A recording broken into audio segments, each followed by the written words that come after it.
Assalamu alaikum, hello viewers. You are welcome to my YouTube channel English in Short Program. আজকে আমরা present indefinite টেন্সে এক নম্বর নিয়ম লিখতে গিয়ে পার্সন যে দরকার থার্ড পার্সন সিঙ্গুলার নাম্বার হলে ভাবের সঙ্গে একটা যোগ করতে হয়। আমরা এই নিয়মটা ক্লিয়ার করব। পার্সন সম্পর্কে আমরা ক্লাসটা নেব। এক নম্বর নিয়ম হচ্ছে প্রেজেন্ট ইনডিফিনিট টেন্সে বাক্য তৈরি করতে গেলে এক নম্বর নিয়ম হচ্ছে সাবজেক্ট প্লাস ভার্বের বেস ফর্ম প্লাস এক্সটেনশন।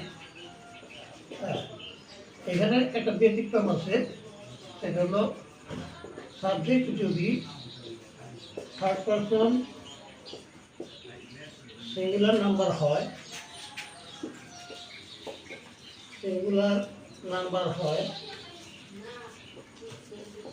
তবে প্রিন্সিপাল ভাবের সঙ্গে বা ভার্বের বেস ফর্মের সঙ্গে প্রিন্সিপাল ভাবের সঙ্গে এস বা এস যোগ করতে হয়,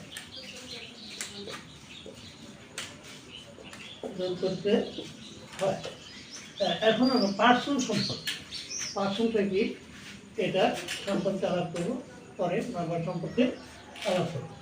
পার্সন শব্দের বাংলাতে বলা হয় পুরুষ। পার্সন মানে বলা হয় পুরুষ। আসলে পার্সন শব্দের অর্থ হল ব্যক্তি। পার্সন তিন প্রকার। এক নম্বর ফার্স্ট পার্সন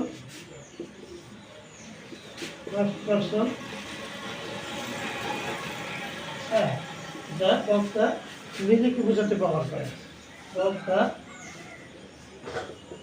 নিজেকে বোঝাতে ব্যবহার করে। দুই নম্বর হচ্ছে সেকেন্ড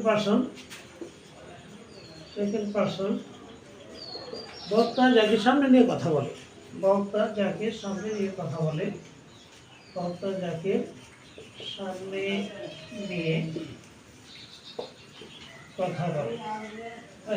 আর থার্ড পার্সন বক্তা যার সম্পর্কে বলে।